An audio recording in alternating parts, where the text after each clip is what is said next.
Welcome. I'm right. You're left. We're screwed.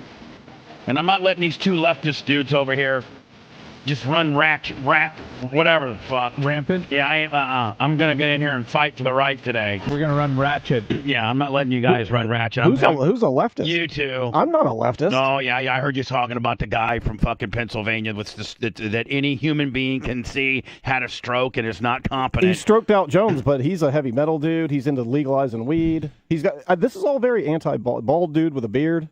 And first of all, that's how shitty Dr. Oz is he can't beat that guy. Are you really going to go with crudité Oz? Yeah, and Dr. Oz did. You make a good point. Okay, I'm the first person to say when I'm wrong. Sorry about that. Dr. Oz did experiments on dogs. Fuck that guy. Oh, I see. I didn't know that. Fuck that guy, and he's from New Jersey. I mean, come on, man. You think you're going to get working class, kick-ass white guys that are they're gear jamming their trucks to vote for a guy like Dr. Oz from New Jersey? All right. Yeah, so I will admit I was wrong on that one. I voted for DeSantis and Rubio.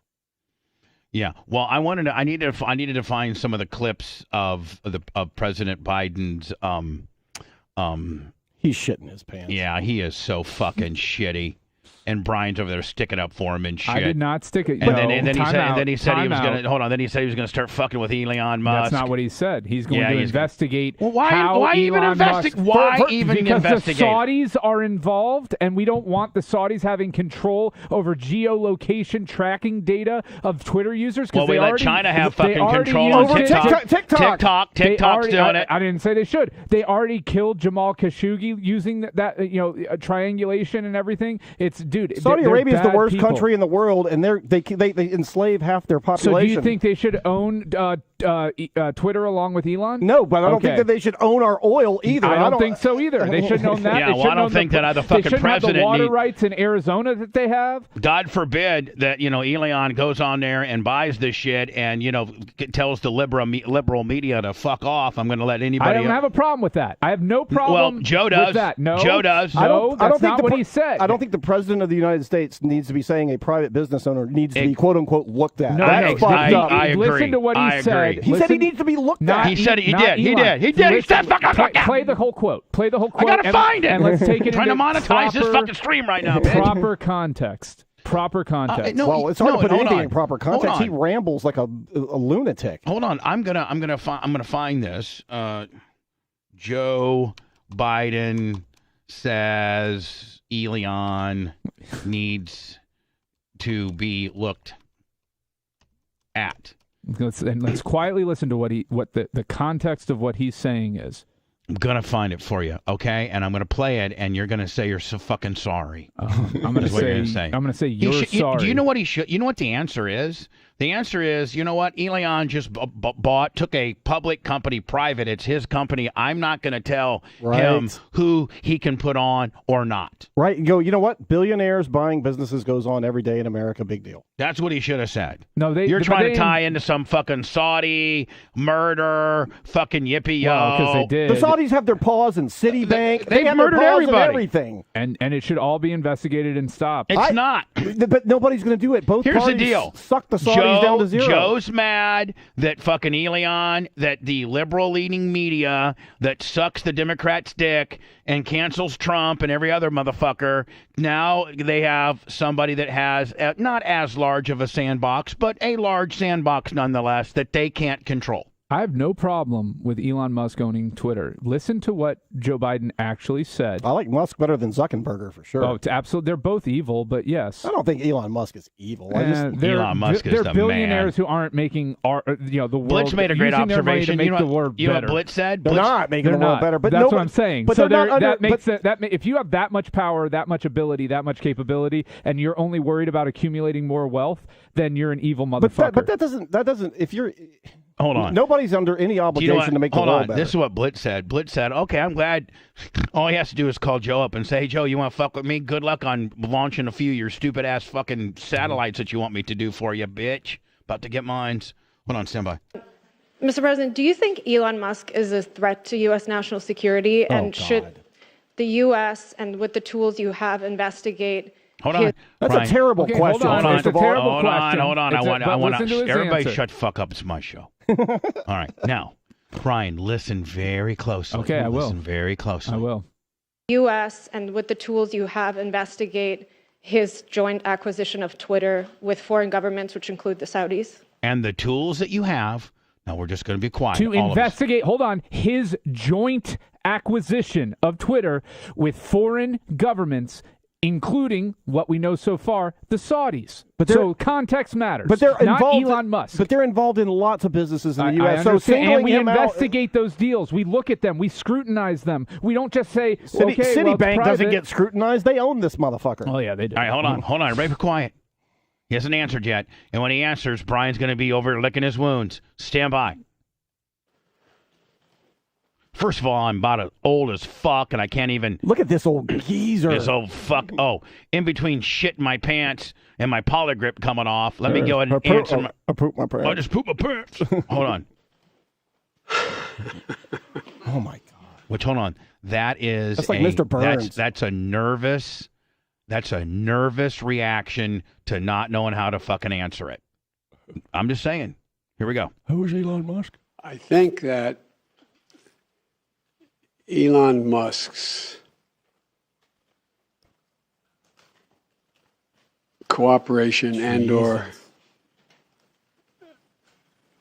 technical relationships with other countries.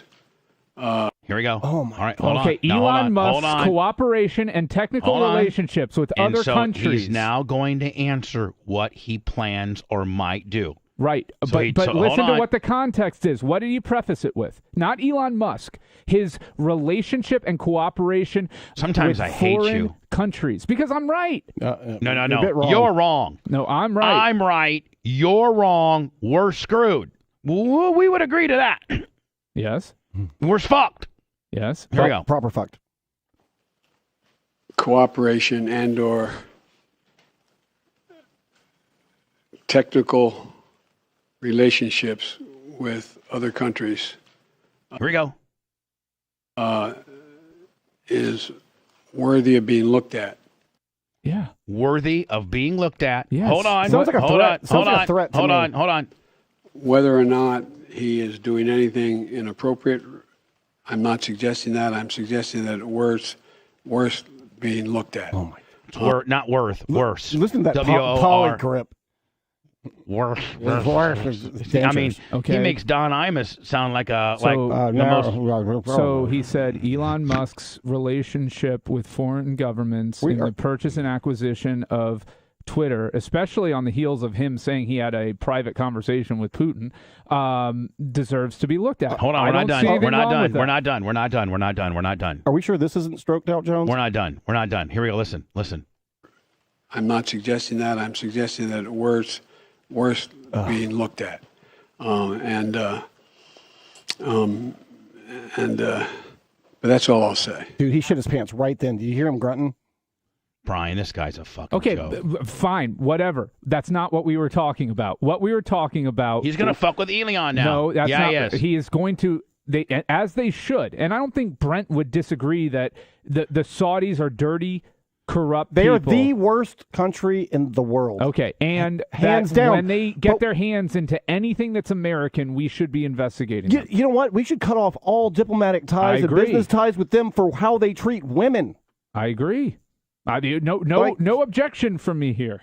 Fuck those people. There are questions about how Elon got the funding to purchase Twitter. But if we're being honest, they have their paws in so many businesses, including the oil business in Texas. What, that we sold them?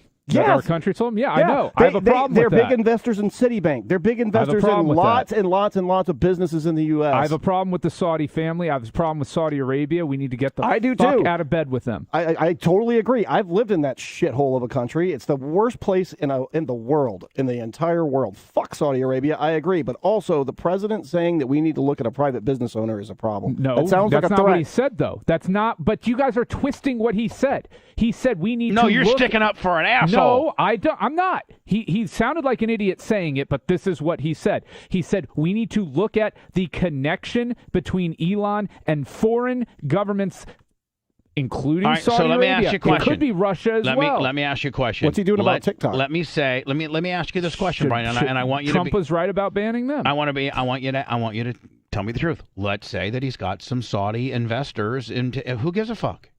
Who cares? It's not. What does it matter? It's just not investing. It's what data are they getting access to? What are they getting access to? You mean the same? You mean the same data that fucking Facebook and Instagram and is Facebook giving that to foreign governments? Maybe that are not. That are not. I know they hold Zuckerberg. I know they hold Zuckerberg up for a fucking big ass meeting, and he had to fucking say that they let people fucking in on the deal. They say Facebook. I think Bubba. I think you're right. I am fucking right. I faced Brian for once. I think they did. I think Zuckerberg fucking faced him. I'm pretty sure, and I don't know this for a fact, but I'm pretty sure Zuckerberg admitted to selling data to the Chinese. He did. They got him. He was in front of a Senate committee. And they got him. I just fucking dropped the mic on Brian Matroni.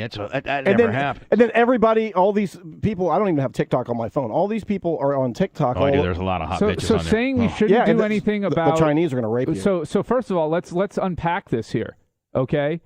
Zuckerberg was in front of Congress, which means he was investigated.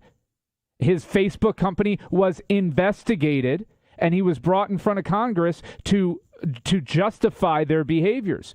What is different than... And they fined him $1 zillion. And what is different than what Biden is talking about with Twitter and Musk and his relationship with foreign governments? That's my point. You actually proved my point, Bubba. Thank you. He's suggesting that this guy should be looked at because of who's investing in this country. Suggesting that the relationship between Musk and those governments, as it relates to Twitter, should be looked at. Why don't we look at his relationship with the Chinese? Let's look at that. I agree. Let's look at all of them. Let's get all the fucking corrupt motherfuckers out of there. I agree. I have no problem with Musk that. is not elected to anything. He is a private business owner. And you can choose to. Nobody's holding anybody's gun to their head. Nobody has to buy a Tesla or be on Twitter. No, but it is a publicly traded. It was a publicly traded company. No, it's not. Keyword. Hold on. But those deals are always looked at by the SEC. They're always looked at for compliance, and they're always looked at for disclosures as to who is actually the money behind it. You have to disclose when a foreigner's buying your house in the United States. Are you fucking kidding me that we're even having this conversation, that this is a big deal, that this is something controversial? Are you kidding me? The SEC.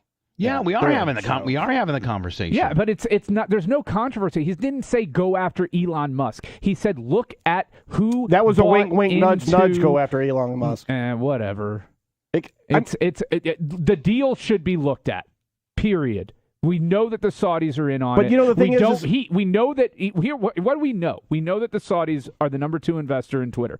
We know that Elon admitted to having conversations with Vladimir Putin right before the acquisition of Twitter. Okay, we know those 2 things right there. 2 foreign governments that are adversarial to the United States interests right now. Well, you know what? The State Department would tell you that the Saudis are our allies because every president that we have goes over there and sucks their dick. I get that. But they're not our allies, no matter what the State Department says. I don't think they are. They are our biggest enemies in the world. Biden, Trump, Obama, Bush, all sucked up to the Saudis. Yeah, and it needs to stop.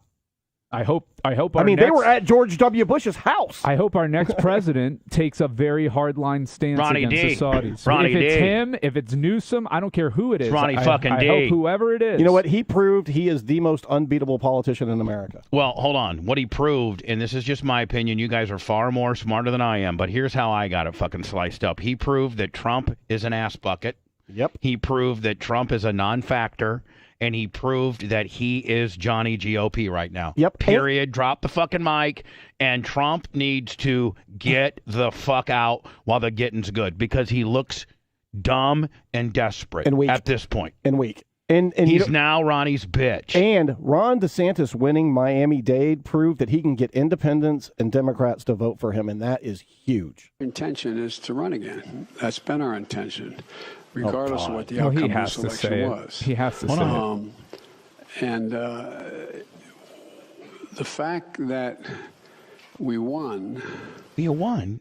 The only person that... Well, no, they won in a sense. And they did. You got to provide historical context sense. to this. The last three first-term presidents, Trump, Obama, and Clinton. I'm excluding George W. Bush because 9/11 just happened, and he was...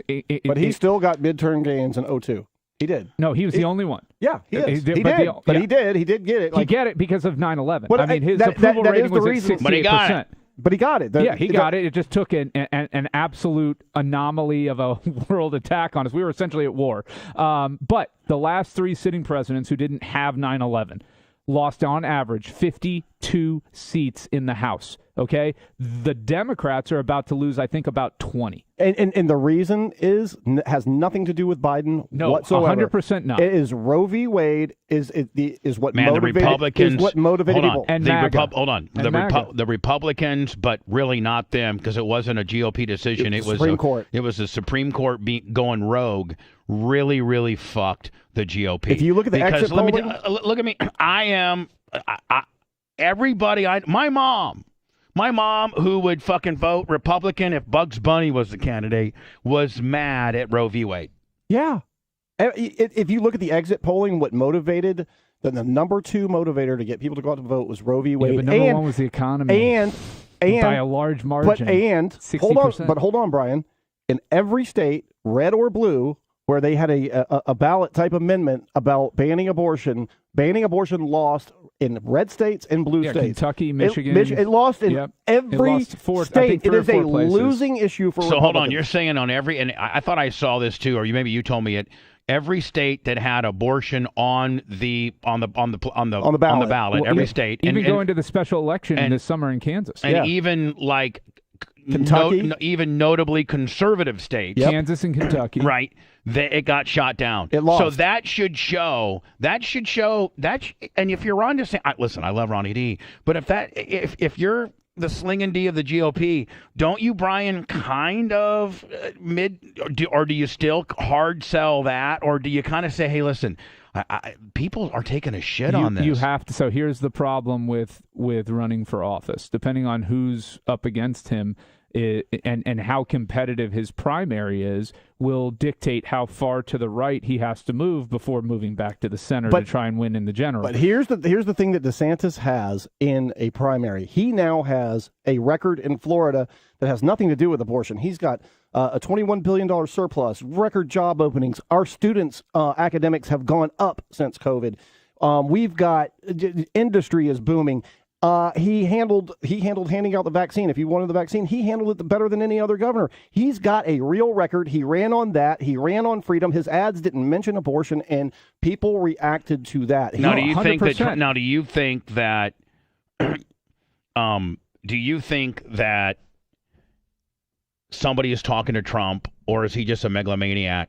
So all reports is he's having a complete. He's having a meltdown. So here's what we know. New York Post. Picture of Trump as Humpty Dumpty sitting on a wall. Fox News op-ed on how this is now Ron DeSantis' Republican Party. Ben Shapiro. Wall Street Journal article calling Donald Trump the Republican Party's biggest loser. How did Donald respond? This is his ridiculous response, and it's so Donald.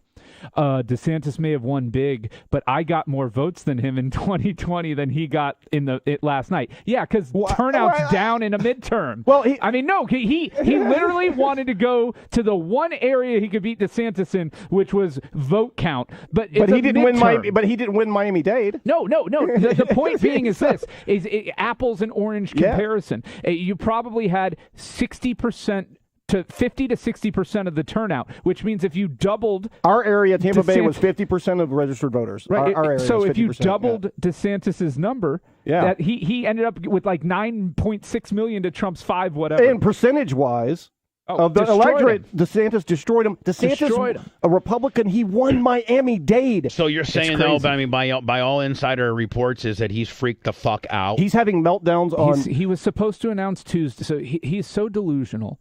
He thought there was going to be a red wave. He was going to take all the credit for it, and then he was going to announce next Tuesday that he was running for president again. That is up in the air now. That is completely. I think not only is it up in the air, I think it's got to be called like it's not up in the air. Him? Like it's, who's going to tell him? Who's the Trump whisperer? Because nobody is.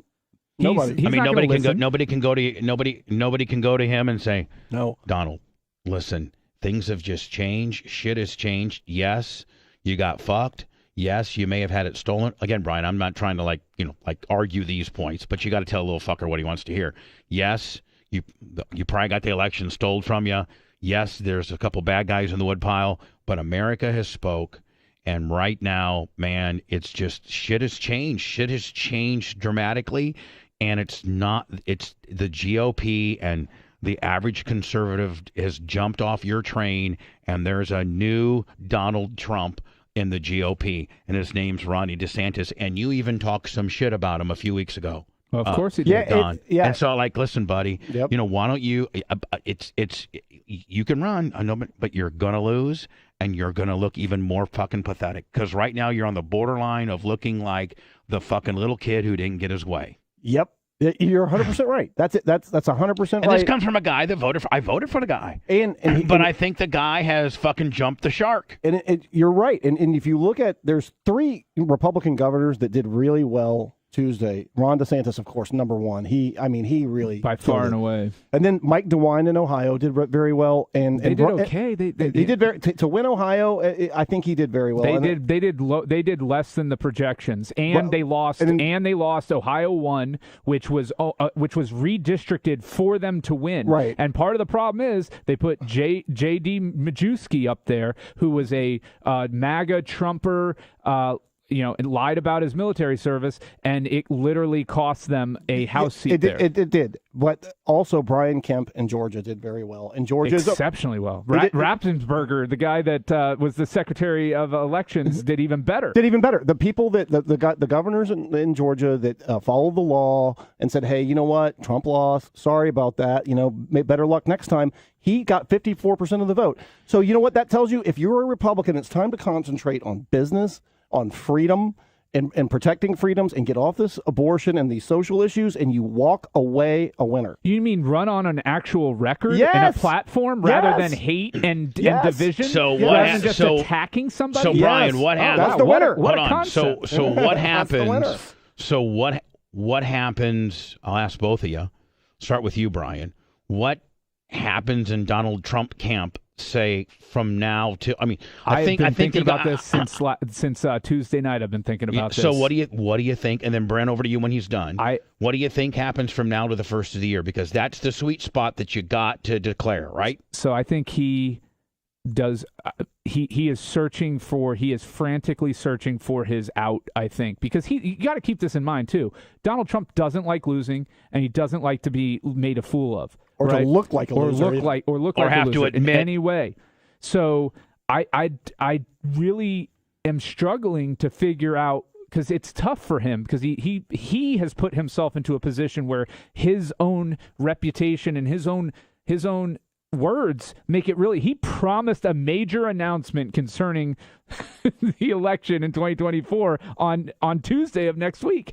And what is he going to do? Is he going to start a MAGA party? Is he going to start his own political party? Is he going to say, I'm But that still won't stop DeSantis, because DeSantis has shown now. I know it's not going to stop him. DeSantis has shown now that he can reach across the aisle and get voters that are in the middle that may not be hardcore Republicans to vote for him because of the things that he did. The things that he did here, the way he handled COVID, the money that he's put into cleaning up the Everglades.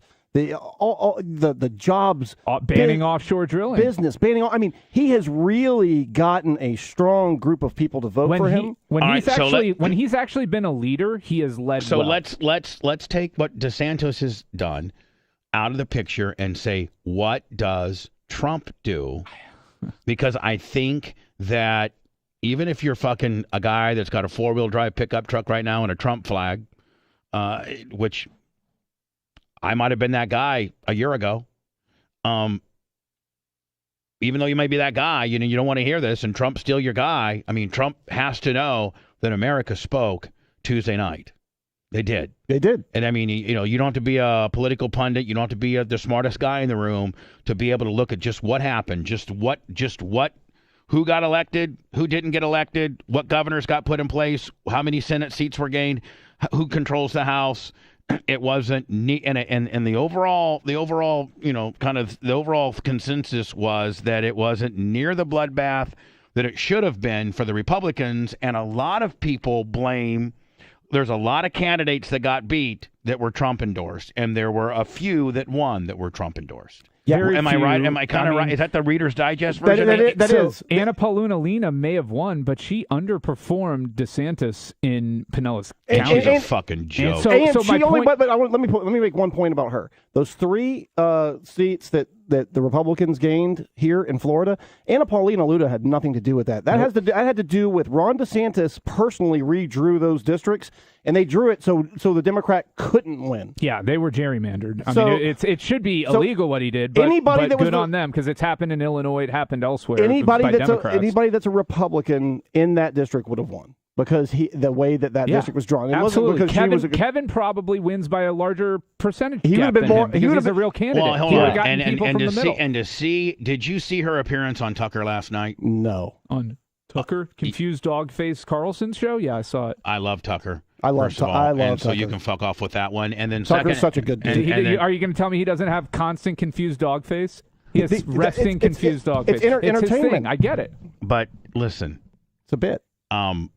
He had her on, and I think it was a big fluff job. It was a 2-minute, toe the corporate GOP line deal. But she is to see how she won, and to see firsthand how politics work when Kevin Hazlett, by far, was the most qualified guy who has lived in that district his entire life, who is a lawyer, who is a prosecutor, who just is an overall smarter person, way smarter, and then can represent the people of that county far better, regardless of what your political affiliation is. And for her to have cakewalked it, she killed Kevin by 5 or 6, and to cakewalk it, and she used the Trump endorsement. I also heard, and Brian, I got to make sure that I legally cover my ass here because I'm dealing with, obviously pretty powerful people. But I also heard, rumor has it, don't know it to be true, word on the street, hot news, could be very... I've been told. So I've been told, could very well be a stupid rumor. I don't know it to be true, that her and Donald fucked. And that he was, by some of his most closest people, asked clear up until the day before, why are you endorsing this stripper, this compulsive liar? And he said, stop asking me. It's a non-issue. I will not change. Now, to see her win, and now she's going to be a congresswoman in Washington. How quickly will she be exposed for being stupid and being a liar, or is she just going to blend in? I don't know that she's stupid. I mean, she's well polished. She knows what she's doing. Come on now. Bubba is an example of a stupid politician. You think you can lie? You think you can hold on? You think you can lie to the extent that she's lied with her background in Washington on the House floor? What does it matter? Well, I'm asking you. Seat. This is what happens though when you gerrymander districts and you have safe seats. When you cut up, this is the result of it, is that you can have liars, cheats, charlatans on both sides. I'm not calling any party out here, but this is the problem with gerrymandering, and this is why it needs to stop, period. And full stop, because you do get completely unqualified, lying, cheating scumbags who win by way of winning the primary. Would they win the primary? Whoever it was, it could have been Ronald McDonald running. If he won that Republican primary, he's winning the seat. They were never going to lose that. But she underperformed. But DeSantis. To see how it all works and how Kevin got fucked, and it's just a big popularity contest. And at this point, it was Donald Trump, his endorsement when it still mattered. And I'm disgusted by it. And I saw her on Tucker Carlson last night. You didn't see it, did you, Brent? No, I'm going to try to find it. You saw it, didn't you? That's the only time I see Tucker is when you're playing his highlights on here. Tucker Carlson, what? November 9, 2022. It's a minute fluff piece on nothingness. Yeah, but I'm supposed to see him soon. Actually. Oh, really? Yeah. But you hold on here. Here it is. But she completely when you see what she says, it's completely almost opposite of what really happened. Let me see if I can find it over here. And she talks about what is she supposed to say? Well, I'm asking. I just wish that Tucker would have vetted it a little bit more, and that as people knew that she's just a lying stripper. I mean, let's not disparage strippers. We love strippers. Yeah, we do. And wasn't she just like a cocktail waitress at a strip club? Well, what was she? I don't know. I mean, I like strippers. I wouldn't hold that against anybody. I don't think that's a knock against anyone. I think no, but she lied about it though. I think she's just a bad person. Yeah, well, in my opinion. Well, the lying part is the problem, not the stripper part. So focus on the lying. All right, I'm just trying to find it because she just disgusted me. I would try and help you and say, look at for the part when Tucker looks really confused, but it's the whole show. Meanwhile, you know what? You would like him. You would. I'm sure him and I would get along absolutely You know why? fine. You know why? Because you're both brilliant and you're both cynical. And you guys would, and he would debate you, and you guys, I would, and you would be respectful, but you two would get along. Here we go. Here it is. Hold it from last night. Chris' old seat in Congress, pretty great. She joins us tonight. Congratulations on your victory. How did you do it? I can tell you that there was a strong emphasis from the beginning on grassroots activism. You know, Tucker, we were outspent $12 million. Grassroots activism when she didn't even live. Well, there's a lie. She was living there though. She's lived there for 2 years. But she's lived there for 2 years compared to a guy that's lived there for 60. She's not from here. But the real answer is it was not Charlie Crist's house seat. It was the district number. It was the gerrymandered. And she can thank Ron DeSantis for having that seat. Here we go. Hold on. To 1. I had Barack Obama dropping a robocall the Friday before the election. You mean the same robocall that Donald Trump made on your behalf on the primary? Yeah, like that. All right. And I beat them into a pulp while I was doing the grassroots outreach. So that is the emphasis. That's the secret sauce. And also, to hold true to your convictions. What are your convictions? What are your convictions? She said a lot of nothing there. Yeah, exactly. That was prattle. Wait till you hear it, Brett. You're going to be mad when you hear the rest. Barack Obama did because you are a honorably discharged. Barack Obama did a robocall? Veteran. And today's the birthday of the Marine Corps, by the way. Right. Happy birthday, Marines. Happy birthday, Devil Dog, Leatherneckers. I'm not being disrespectful. No. That is a compliment to all of us. Leatherneck and Devil Dog is a compliment. And I just said it because I know you're a Marine and I've heard you say it, and I very much am pro-Marine. Yeah, that's a compliment. Robocall. I can't. Now you baited me. I can't resist asking. What did he say? You know, I didn't actually listen to it, but I know that he did do the robocall. And ironically enough, my Democrat opponent was actually funded by a single billionaire that he was related to, who was tied to not only Obama, but Perkins Coie. And you know what they cooked up. Now, what did Perkins Coie cook up? I can't speak. Fox News. I don't know what the Perkins Coie is. Now, hold on. Sounds like an old Southern tycoon. I have no idea what she's talking about. Hold on now. You two who know a lot, you don't know. I don't know what this is. This sounds like Alex Jones. Perkins Coie is an international law firm. I don't know. Sounds like Alex Jones to it, but I know that he did do the robocall. And ironically enough, my Democrat opponent was actually funded by a single billionaire that he was related to, who was tied to not only Obama, but Perkins Coie. And you know what they cooked up. don't know what they cooked up. Hey, Alexa. Oh, they hired. Who is Perkins Coie? They hired the company that From compiled the Trump newstoday.com, dossier. Perkins, 71, was the first black designer for Barbie when Toy Dynasty Mattel hired her to design Perkins affordable Coie, clothes for the doll in Alexa, 1976. It wasn't Perkins. It was a lawyer, Mark Elias. He hired the company that compiled the dossier, Fusion GPS. That's all. That's their connection, is a lawyer from that law firm, which is a gigantic law firm. Which was hired, by the way, during the Republican primary. Yeah, it was Donald Trump's Republican opponents that started the dossier, right. And then the Democrats paid to continue it. Yep, and then John McCain's the one that handed it to the FBI. Boy, but that is way that's deep in the weeds.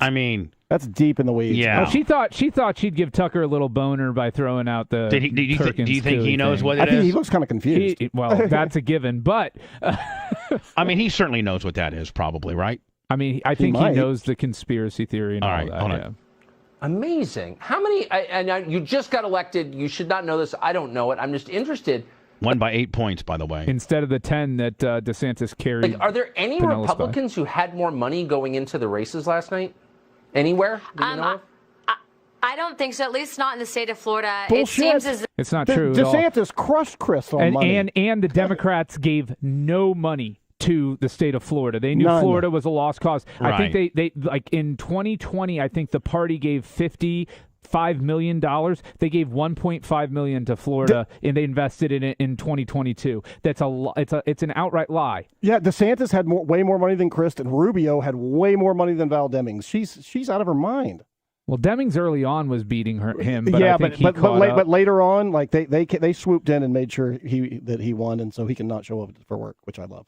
Who's that? Rubio. Oh. I voted for him because he doesn't show up and do anything. That's what I want. ironically enough, my Democrat opponent was actually funded by a single billionaire that he was related to. I rewinded too long. You want to win? Who was tied to not only Obama, but Perkins Coie, and you know what they cooked up. Amazing. How many? And you just got elected. You should not know this. I don't know it. I'm just interested. Like, are there any Republicans who had more money going into the races last night? Anywhere? Do you know? I don't think so, at least not in the state of Florida. It seems as though the Democrats don't like conservatives, especially not those that can target the largest voting minority in the country. Which, by the way, she's not even Hispanic. Well, she has Hispanic blood, right? Okay. She doesn't speak Spanish, is my understanding. I am first and foremost American, but I am a veteran, and I also, too, know how to target the largest voting minority in the country. So it seems as though that they saw me a threat, but I hope to be their worst nightmare in the next couple of years. Because I have the ability to target the largest voting minority? She did not give 1 ounce of what she stands for, what she plans on doing for her constituency. This is the problem with politicians like her. In general, they're bad, but especially her, the Boberts, Marjorie Taylor Greene, the MTGs, is they're in it for them to raise their own profile. They're not doing anything for the district in which they're voted on to lead, and that is why Lauren Boebert is going to lose in Colorado. I think she lost. I think she was down by 60-some votes as of this morning, but all the votes that are left are in heavily Democratic areas that are left to be counted. But at some point, you actually have to lead. You actually have to do something. You actually have to stand for something, which is why Ron DeSantis did so well in Florida, because he actually does have a track record of doing what he says, or even more so than what he says. Right, a $21.8 billion surplus is nothing to shake a stick at, and the way he handled COVID, I was like, I got to vote for that guy. Oh, I agree. Hold on here. My bad. Continue on. Well, good luck in Washington. You'll find it interesting. Oh, now see, that's the truest thing Tucker just said to her. Is good luck in Washington. It's a big work. But Brian, what I'm saying to you is, give him hell, but what I'm saying to you is, she's a bullshitter. She's a compulsive liar. She flim-flammed her way and hot bitched her way to where she got. We all know who is most qualified and how he got fucked. But that being said, does she get exposed in Washington for being for for any of that? She's a junior House member. She's going to have little to no power. We'll see how good she is at shoehorning herself into issues. And it looks to be the replacement for Lauren Boebert, which is a pretty face, not a lot of substance or message, just yelling out and shouting out talking points against the left. But when she makes an ass out of herself, and like a Trey Gowdy or somebody again on the other side throws. I know Trey was Republican, but she gets. I can't even think of who's a real slinging dick in the Democratic Party that will sling it right up her fucking ass. What's her face? Katie Porter.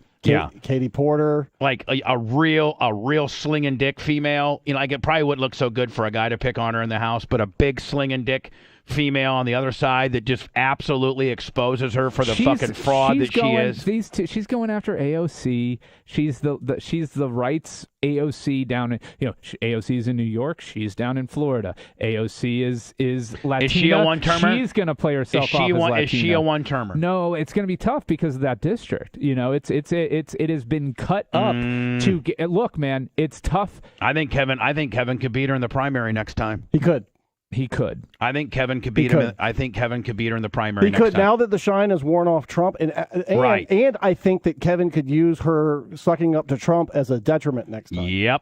It'll depend. A lot can happen in 2 years. Although I don't want him to run. Who, Kevin? Yeah.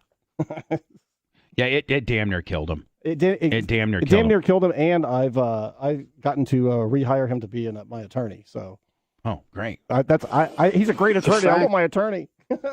That we won. I didn't run. The fact that the Democratic Party outperformed anything anyone expected and did better than any off-year presidency since John Kennedy is one that gives everybody sigh of relief that the mega Republicans are not taking over the government again, et cetera. And my judgment of running when I announce, my intention is that I run again, but I'm a great respecter of fate, and this is ultimately a family decision. I think everybody wants me to run, but we're going to have discussions about it, and I don't feel any hurry one way or another to make that judgment, today, tomorrow, or whenever, no matter what my predecessor does. Next year, or what's your thinking? My guess is, I hope Jill and I get a little time to actually sneak away for. I got some fucking Viagra. Oh my God! A week around. And he says that Christmas is before Thanksgiving. Watch, listen. Between Christmas and Thanksgiving, and my guess is it'll be early next year we make that judgment. Look, now he may want to run, but do the Democrats say, "Hey Joe, we got some good news for you"? His stomach's not going to be there for it, but he can't lame duck himself right after a midterm. He has to, in order to be able to lead, you at least need people to think that you're going to continue to lead. Because once he says that he's not running again, which is unprecedented for a sitting president. I mean, we haven't had that happen.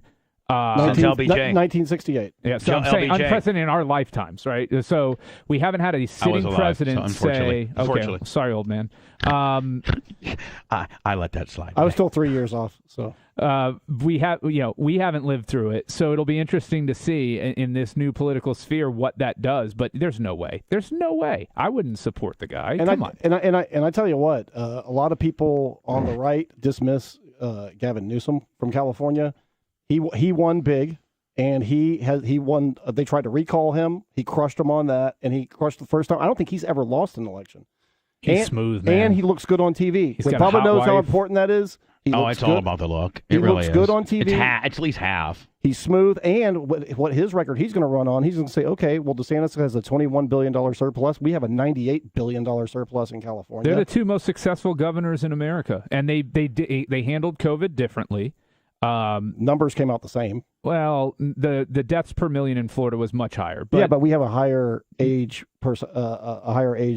population. We have do. more older people, but they have healthier people in California too. But it was substantial. It was 1,400 more. Well, per not only million. that, but we were negligible. We were also far more free than them as well. No. Look, it's a trade-off. And that comes with the price. It's a trade-off. And our academics and our mental health and all. Well, are you going to go after California's academic reputation? Their public schools, their students fell below ours because of COVID, because of home. I'm just saying, you're talking about the two best university systems in America. I'm talking about K through 12. Yeah, okay.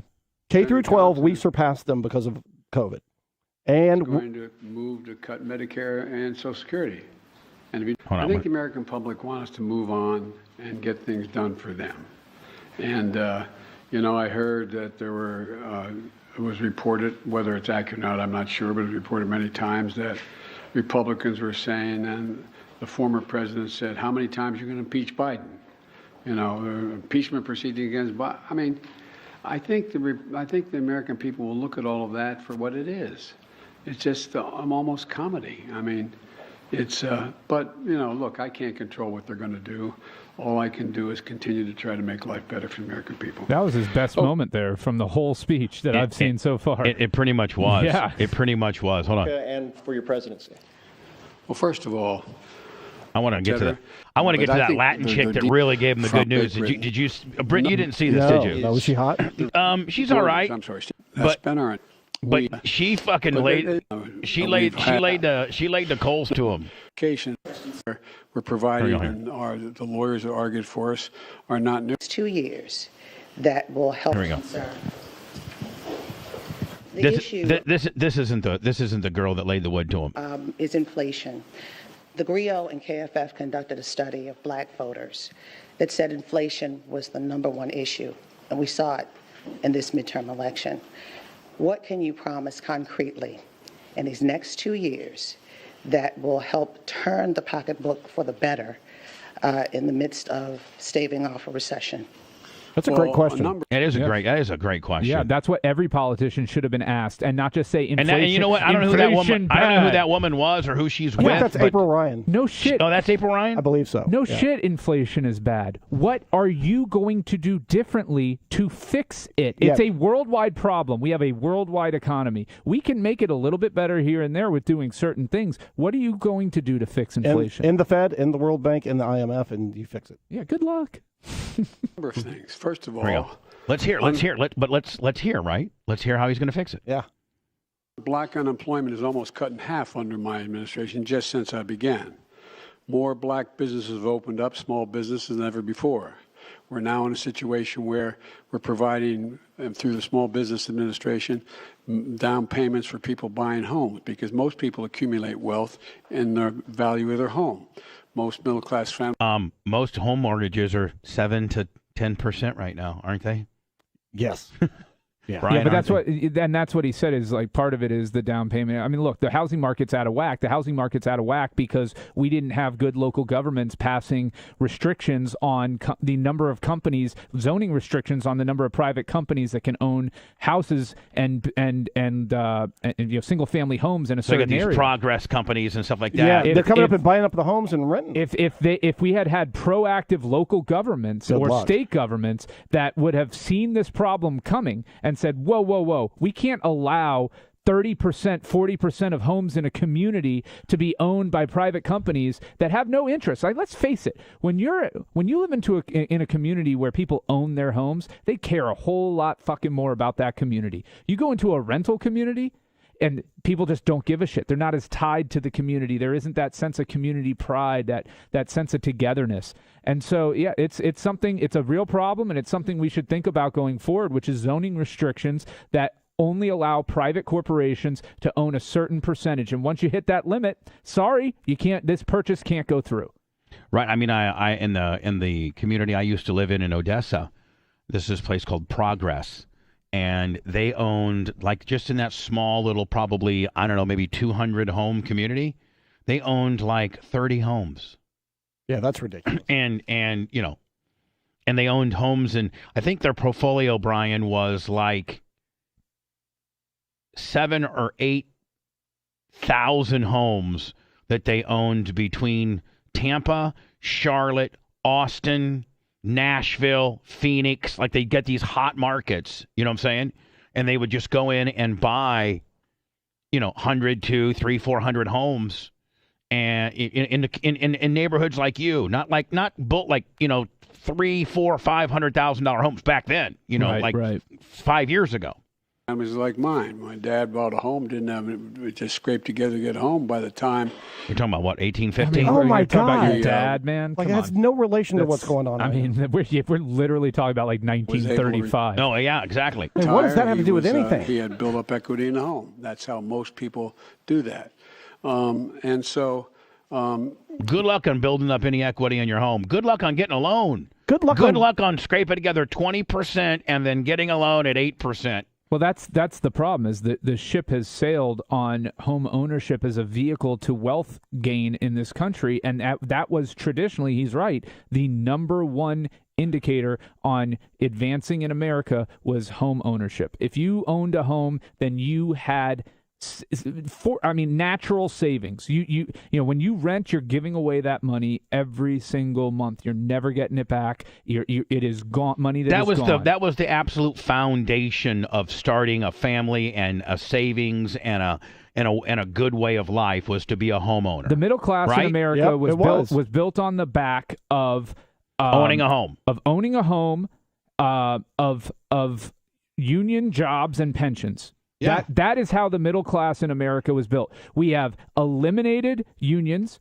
we have eliminated pensions, and we have eliminated the ability for the middle class to own a home in America. What the hell is this next generation going to do? I saw something on American History or History Channel, and it was talking about the home owning boom, and it was after World War II, and literally these big developers would come in. And they would build they showed like, New Jersey, and, they'd build like 300 or 400 homes, and they'd have but they weren't gouging these people. Right. They were all, they were making, these guys, they were making, $5, $10 grand a home. They were selling them for 50, 60 grand back then. Cost them 30 to make, but it was affordable. The guy that was working in the factory and the mom that stayed at home could raise their 2 kids, and they had enough money to be a homeowner. Right. Now in order to be a homeowner, you have to make 6 figures. Like, you can't buy a fucking shack in St. Pete, down where Brent lives. You can't buy a fucking shack for less than 400 grand. Oh yeah, down where I live, that's the low end. I mean, I'm talking about like 22nd and 4th. South. Yeah. Oh, yeah, no, right. For real. Yeah.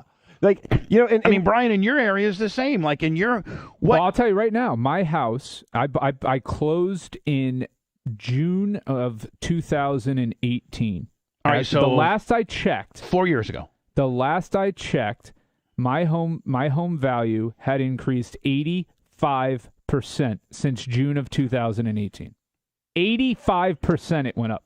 And it didn't. It's insane. No, it didn't. But that's what the market shows. No, which goes to show you how fucked we are. What other thing in our life has increased 85% in 4 years? And I'm not going. What other stable thing? Yeah. Stable sanity, right? Not Bitcoin or this fucking that or that. But what other stable thing has increased 85% in 4 years? But here's the problem with it. Nothing. And here's the problem with it too, is now because interest rates are so high, I'm at 2.5% fixed for 30 years. I ain't going anywhere. No, you're locked. So what ends up happening is you get less people moving, which free up fewer houses to be purchased, which means those houses still drive up the price because the inventory is so low, and they're swooped in and they're bought by these companies and corporations and then rented back to people.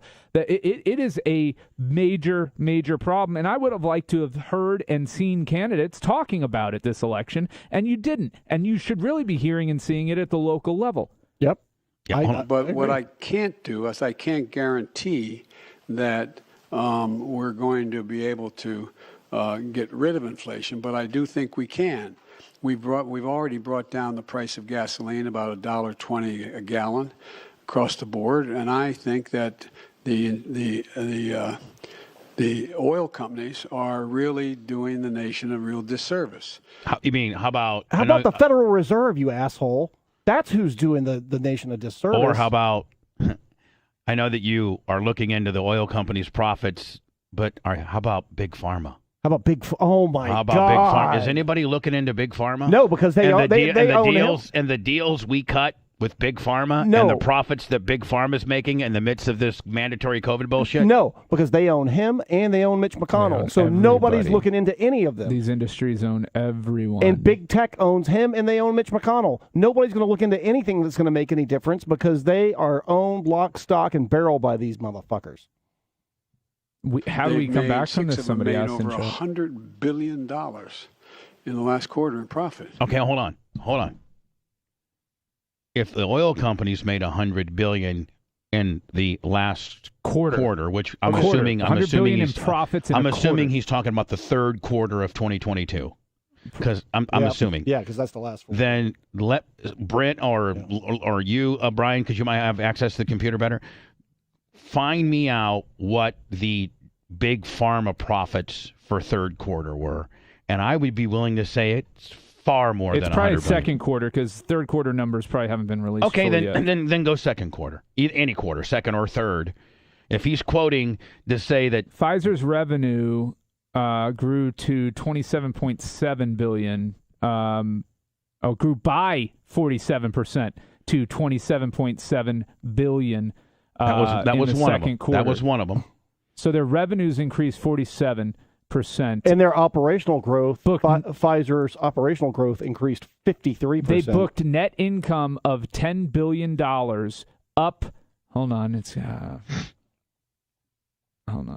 giving me all this. Six of them made over $100 billion, is what Gramps just said. Hold on here. $10 billion. Well, the profit margins are lower on the. I mean, the oil companies make a ton, but Pfizer had a 78% increase in net income in this quarter over quarter 2022 to 2021 across the board. And I think that the oil companies are really doing the nation a real disservice. Six of them made over $100 billion in the last quarter in profit. $100 billion. How much did Pfizer, Moderna? About $10 billion in profit in that same quarter. No, the oil companies make way more. And here's the problem with the oil companies. Well, they use far more oil. Well, the problem with the oil companies' profit, the pharma profit is one thing, right? Okay. So Johnson & Johnson did $24 billion in that quarter. The problem with the oil companies... That's $34 billion. The problem with the oil companies is their profit comes at the expense of every other industry in America. So when oil is making big oil is making that type of revenue, it is jacking up the price of everything else that pretty much everything else that we use, buy, consume. And so you have... As an economy, there's a vested interest in having a stable fuel market, energy market that you can rely on. It is a big part of the reason why inflation was so high, because when it costs twice as much to get something from point A to point B, then the price of that product is going to go up. Two things that they have done before. One, invest in more refineries and producing more product. And 2, let's go ahead and complete that pipeline that you stopped. 3, let's stop selling refineries to the Saudis. The biggest refinery in Texas in the United States was sold, I don't know exactly, it was during the Trump administration. I don't know to whom and by whom, but it was sold to the Saudi family, the Saudi royals, the Saudi company. Passing on the rebates to the gas stations, they sell the oil at a cheaper rate than they are selling it now, not taking advantage, and that lowers the price of the total gallon of gas. Shut the fuck up. I mean, it is a complicated issue. He makes everything complicated. Does he not? Everything's complicated to him. To me, I don't know. He was actually giving a decent answer there, but yeah, I want to find this one girl, Brent, that really gives him the good news. I think this is her right here. No, this is not her. This is not her. Hold on. So there's a lot we're going to have to discuss. You want another question? Yes, everybody else got one? You didn't say if you will tell Xi Jinping personally that you are committed to defending Taiwan. I'm going to have that conversation with him. That wasn't my second one. Sorry. Sorry, I actually have an unrelated question, too.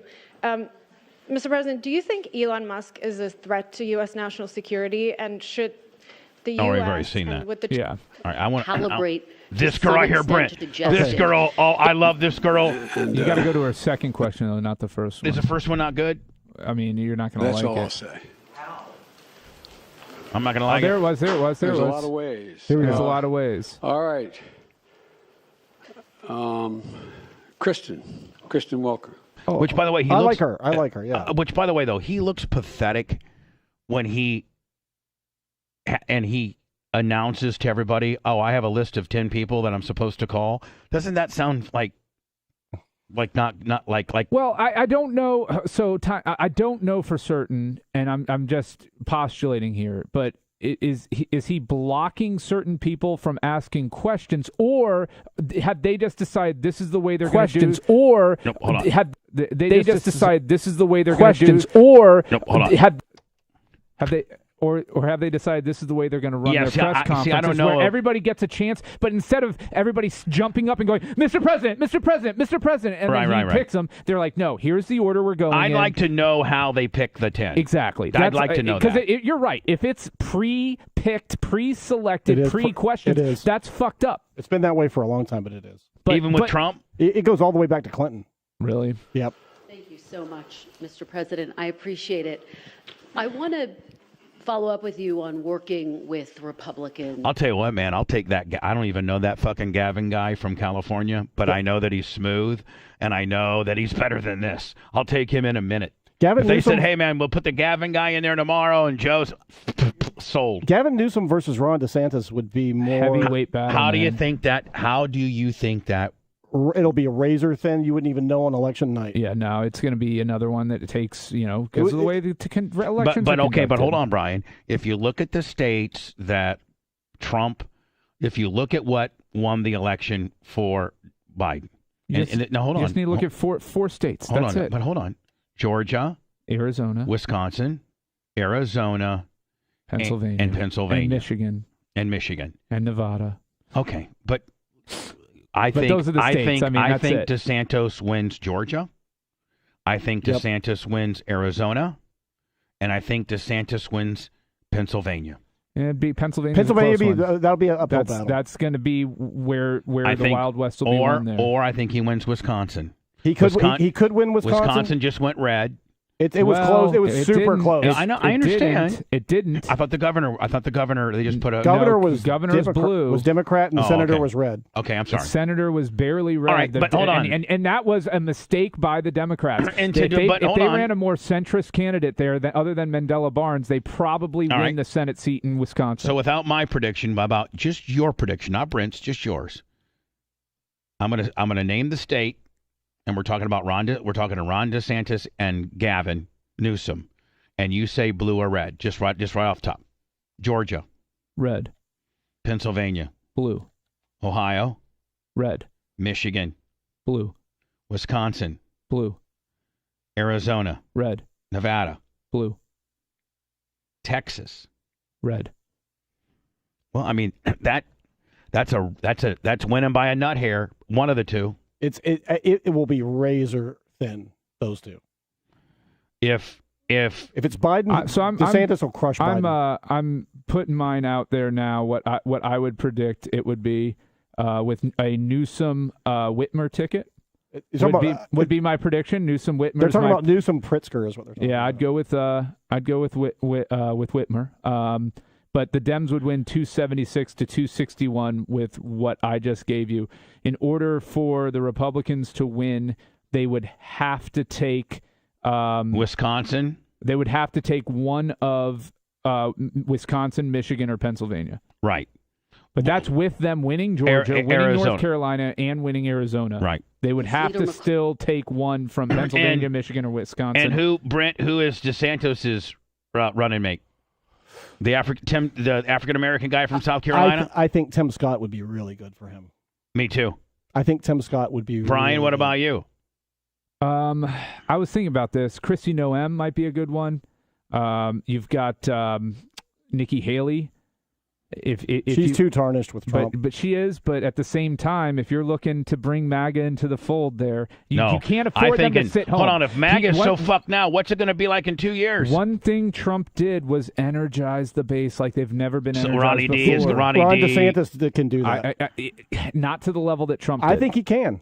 I really think he can. We'll see. I mean, to the point that people live their lives around everything he says and does. But it was a cult following for Nobody Trump. wants to follow a loser. Right. Bubba is exactly right. Nobody wants to be on the losing team. Bubba's exactly right. They set this up to be like sports. And once DeSantis showed that I'm the biggest winner in the country, people want to be on the winning team. Right. McCarthy again suggested that he is not prepared to write what he has called a blank check to Ukraine. And yet you expressed optimism that funding for Ukraine would continue, that the policies toward Ukraine would continue. Why should the people of Ukraine and this country have confidence in that, given the comments by Leader McCarthy? And just to follow up with you on your comments to Zeke, you said you don't... This chick is straight the fuck up. I like her. I don't know who she is and where she came from. I think she's NBC News. I like her. ...need to do anything differently. If Republicans control the House, don't you need to recalibrate to some extent to try to work across the aisle with a Republican-led House? Great question. Well, let me put it this way. What I meant was I don't have to change any of the policies I've already passed. That's what they said they want to go after. And so what I have is a simple proposition. I have a pen that can veto. Okay? So that's what I mean. I don't have to recalibrate whether or not I'm going to continue to fund we're going to continue to fund the infrastructure bill, or we're going to continue to fund the environment, et cetera.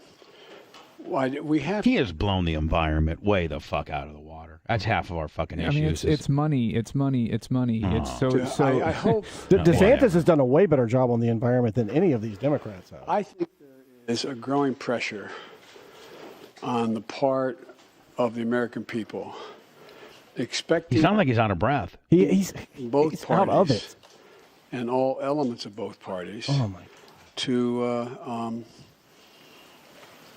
He's lost. This is embarrassing. He's fucking lost. He's lost. Lost in the sauce. To work out their substantive differences and not just, I'm not going to do that because it would benefit that party. Just making it personal. So it remains to be seen what the makeup of the House will be. But Pelosi's out though, isn't she? Yeah. Well, the Dems are not going to hold it. No, I mean she still is a congresswoman, but she's not. She's not the Speaker of the House She's going to be the minority leader. Yep. Well, she'll be the minority whip. Is that what they call? Maybe we'll see what happens. She'll be the minority leader. I know, but they could vote to change leadership. I'm going to tell you why they're not going to do it, because there's this great documentary on HBO called The Swamp. Nancy Pelosi controls where all the money goes to Democrats. Nobody's voting against. Who's going to be the Speaker of the House? That idiot Kevin McCarthy. Yeah. Oh. That guy's a moron. He can barely speak English. Can we get somebody better than that? I wish the Republicans would get. Who would it be in the House? Kevin and I can work out modus vivendi as to how we'll proceed with one another. So, will aid to Ukraine continue uninterrupted? That is my expectation. And by the way, we've not given Ukraine a blank check. There's a lot of things that Ukraine wants we didn't do. And then he gets into we have these missiles, ones that can go 600 miles and ones that can go 160, and we've only given them the 160s. That's what he says. But that's smart. I because know. What he's saying is we're not going to arm you with weapons that you can shoot into mainland Russia. Why would you even say that? Why would you even get into the tactical? Why would you just say we're going to try? You don't even get it. So Putin's like, oh, so now you're fucking giving them missiles. So now we know to get out of the 160. No, yeah, we can bomb them from 165. But it's what I'm saying. Why would you give them tactically? That wasn't smart. What I'm saying is why don't you keep it a little more vague and be like, we're gonna try to help them out a little bit, whatever, and we're gonna give them some fucking bullets. It's not so whatever, right? It's not a blank check. We just gave them the keys to the vault. But I know, but I'm saying don't give them. You're right. Putin's gonna be like, listen, we will make sure we bomb from 200. They will not be able to hit us, right? Yeah, I think they know what they have. I know, but that's how fucking stupid he is. I get it. I'm a stupid radio guy, and I would know not to tactically give the opponent what my capabilities are on my fucking weaponry. Right? I'm not Bubba fucking Schwarzkopf or anything like that. But not to give away the farm. Yeah. Very much whether we provide American aircraft to guarantee the skies over Ukraine. said, no, we're not going to do that. We're not going to get into a third world war, taking on the Russian aircraft and directly engage. But would we provide them with all the rational ability to defend themselves? Yes. We try those HIMARS. Well, the HIMARS, there's two kinds of, but in the average person's parlance, rockets you can drop in those. Parlance. One that goes over 600 miles and one that goes about 160 miles. We didn't get many ones that go to 600 miles because I'm not looking for them to start bombing Russian territory. And so we want to make sure that there's a relationship that they're able to defend. I mean, is there anybody? I know that. Hold on. I know I don't like this guy, but is there anybody right now that is like, man, this motherfucker is the man? I don't. This guy is look, the man. He's tired and old, but he's made sense. There wasn't anything he said there that was completely nonsensical. And to his credit, he is actually trying to directly answer the questions that were being asked of him. Look, I'm not. Am I in love with this guy? No. Am I going to overreact and be like, "Oh my God, he has dementia. He's losing it right in front of us"? No, because that's not what we're witnessing. But can I say that I don't like him as my president? Yeah, yes, I can. We're witnessing an older, slow guy try to give answers to difficult questions. In my generation, and he's not great at it anymore. In my generation, which is just a tad older than your generation, we're all pretty much all the same. Let's say from Ford forward. Or back, from Ford, obviously Ford, Carter, Reagan, Bush 1, Bush 2, Clinton, Obama. Did I forget anybody? Trump. This is the most feeble sounding and delivering president in my lifetime. Yeah. Even Ronald Reagan, when he was 81 or whatever, and kind of wrapping it up on his second term, was far more. Had better wits about himself than this guy. I mean, let's not forget, though, too. And that's after being shot and almost killed. Look, and I get it.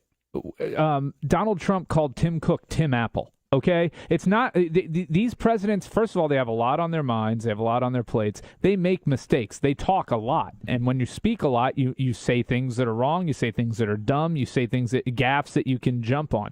And Biden is not without his share of those. And he has moments where he doesn't look like he's lucid and having lucid thoughts. But this segment that you just showed us right here, he while he's been slow and deliberate in some responses, he has been coherent and understandable. Wow, great. That's awesome. And it's a very low bar. I mean, I'm saying, wow, that's great. Our president's with it this time. Take on what is purely the ugliest. I want some slinging dick up there that looks like he's full of energy and full of life and full of feet and full of fucking fight and not some guy that's wrapping it up, right? Yeah, if this was your college football team's coach, he'd get fired. That's what you guys know. We got to make sure we contain the outside and special teams as we have been very doing. Clearly should know. The donors would be like, "You got to fire this guy right now. You're fired, you fucker." We very clearly should know now that we need an age limit on the presidency. Yeah. 75, cap it out. Yep. If you're gonna exceed 75 during your term, you're not eligible to run. I agree with that. Well, no, hold on. If you get elected before 75. No. You are not eligible to run I would say during your term you're going to surpass that midway point of the 70s. And I think there's scientific data that would support perfect. that. There is. There's a big article about how you decline. That means time. You know what? You cannot run for president if you're over 70. The oldest you can be is 70 to 71 years old if you're going to run for president. Yes. Yep. Right? And they actually have, you know how they have the dates about a bar about what day you needed to be born by 21? They need to have that same date. If you were born we have it earlier than this date, you can't be president. We have it for running. If you're going to have a minimum age, then you should have a maximum age. You should. You can't defend it both ways. Oh, somebody who's under 35 is not experienced enough and worldly enough to do it. Well, somebody who's over 75 is not physically, on average, is not physically and mentally capable of doing the job. Hold on. On the part of Putin within Ukraine. And there's so much at stake. So I would be surprised if Leader McCarthy even has a majority of Are they already calling him the leader? Is he already the House leader? Well, he will be. He's acknowledging that the Dems are not going to take the House. I mean, he's being realistic. I know, but he's already calling him Leader McCarthy. And that's respectful. The legitimate defensive needs of Ukraine. Here you go, Brent. Now here she comes in with like 2 good peppers. Oh. And just a quick one. Obviously, a lot of attention on 2024 now that the votes have been cast in the midterms.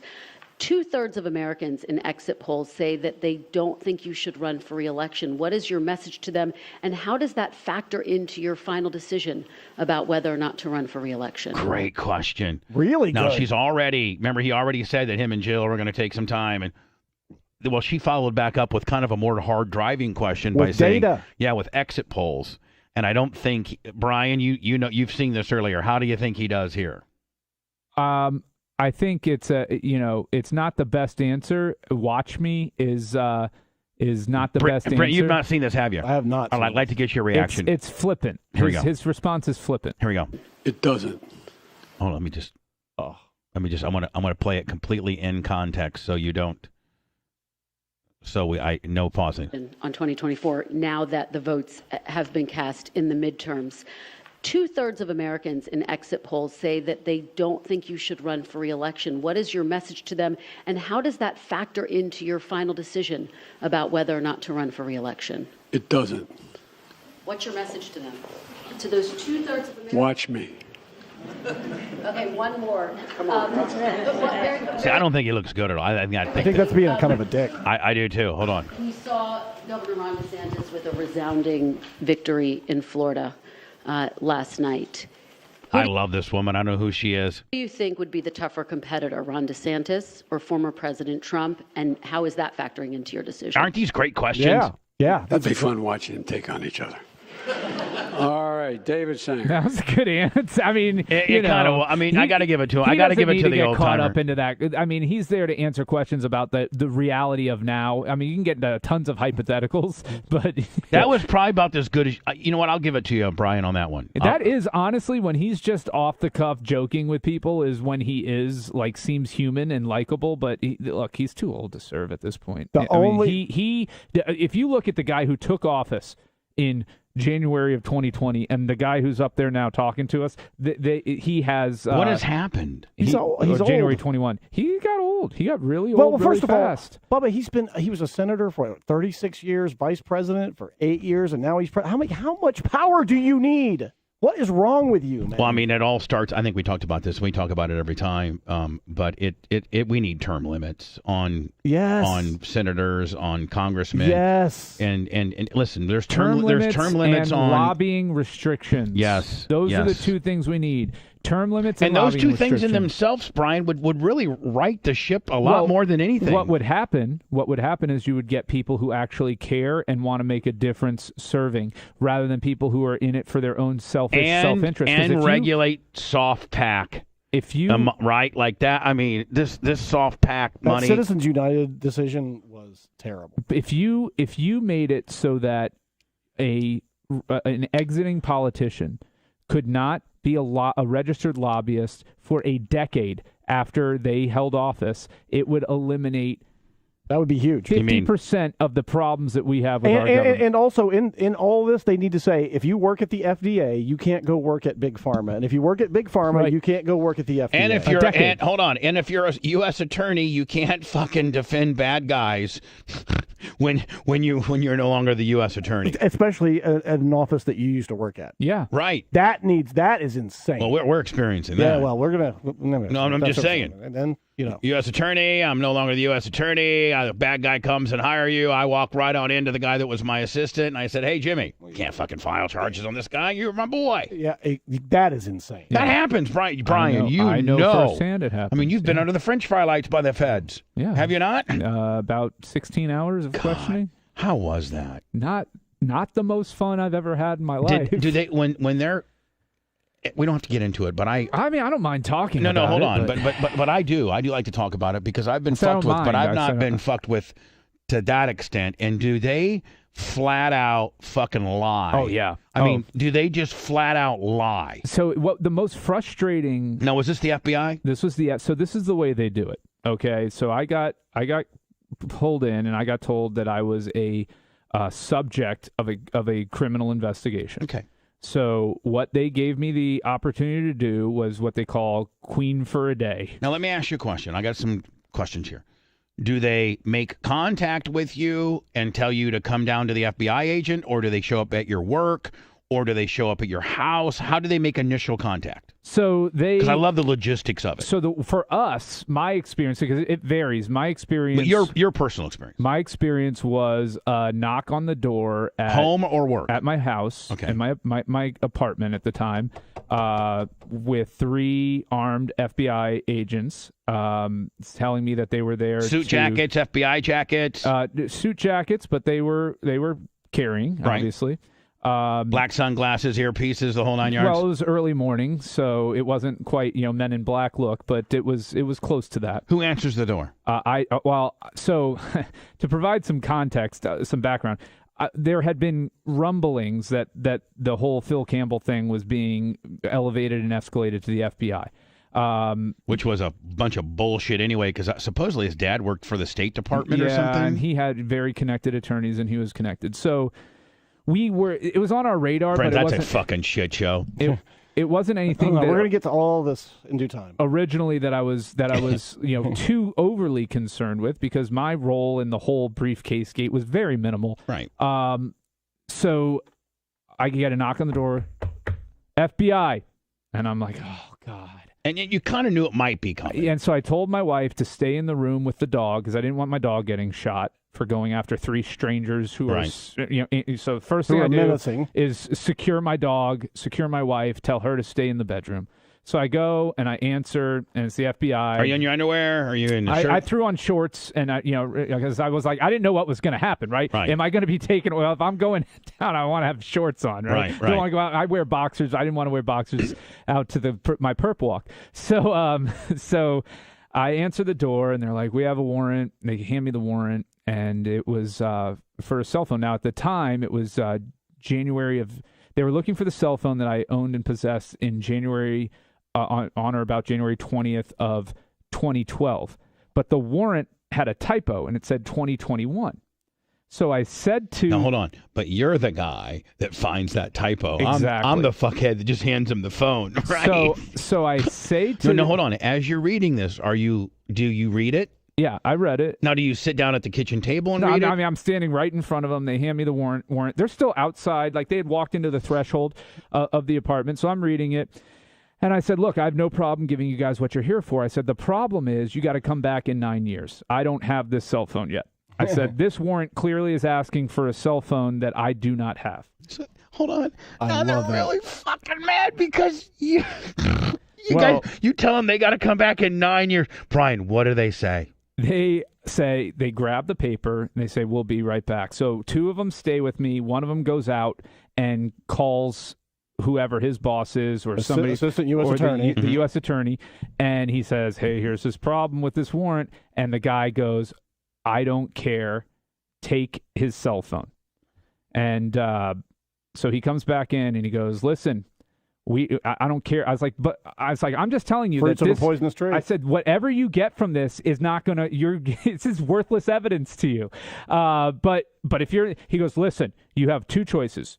You can give it to us freely, or we will ransack your apartment and we will take it from you. And I need to warn you, we don't clean up after ourselves. And I said, look, I'm not fighting you on this. I'm just letting you know that you guys screwed up. That's all. You guys screwed up. Now, are you recording this? No. I wish you would have been. I mean, so I hand them. Now, do you have the right to? In your home, in your home, you do. In my home, I could, yeah. Right, I mean, they were just there to exercise a search warrant, and so. What's specifically the thing to be searched and what to be seized? Yeah, it was very, very. Luckily, it wasn't overly broad. Overly broad. It was very. They wanted that cell phone. Precise. So I hand them my cell phone, and they go in. Do they leave? Yeah, that's it. They go in, they take the cell phone, they put it take in it a bag, into the shop, whatever. They take it away. So that happened. So then I would have put some dick shots on there. So Blitz, I would have. I mean, Brent, I would have gone and downloaded like some real fucking, like BBW porn and all kinds of shit, right? Fuck with them. They get on my phone, they're going to be like, God, there's a lot of porn on here. Yeah. Porn's not illegal. Porn's cool. It's not. It's very cool. Now, Brian, did you know that they potentially, all I'm going to ask you is, did you know potentially they were going to ask for your phone?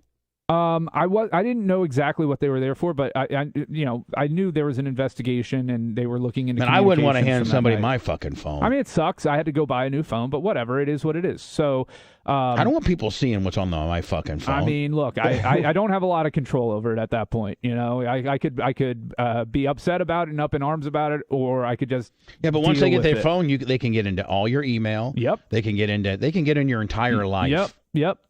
Right? Yep. I mean, your phone is basically your phone is probably the only device that you have that they can access damn near your entire world. Your financial world because we all bank on our phones, do we not? Yep. They've got everything. Our email, our communication world, our contact world. Everything. Your interests, everything. Yeah, if you're in our social Safari, media, everything. Yeah, our Safari, everything. So anyway, they take the phone. They take the phone. So we all lawyer up at that point because we know this is now a very, very real thing, even though it was absurd. Very fucking absurd. So I end up with not the best lawyer, but he comes to me and says, "Look, I know your role in this is minimal. Should have got Foster." But he did say to me, now he was looking out for he goes, they look to put the pressure on the lowest guy on the totem pole. I said, so he said, I think you should just go in, tell them what you know, and they're giving you immunity for the day. Now so what that means, the Queen for a Day thing. I forget what the term is. We didn't get into that. So it means anything that I tell them. Did they tell you that? Yeah, at the house. No. This was afterwards. This was a conversation between my attorney and the U.S. Attorney's office. All right. And so they communicate with your attorney, hey, tell your client that if he wants to come in today, we'll make him Queen for the day, and that means that he can tell us anything. We're giving him complete immunity. Now, that deal ends tomorrow. So, but it wasn't total immunity. That's not what they were offering me, and they very rarely will offer you total immunity. The immunity is that what you tell them that day, they can't use as evidence against you. The actual statements that you make. Now, they can use that in their investigation to then gather additional information. Mark Ober did that to me. But the reason why I made a very calculated decision on my own, my attorney was encouraging me to do it, but I knew that there were ramifications, and it's not a good idea.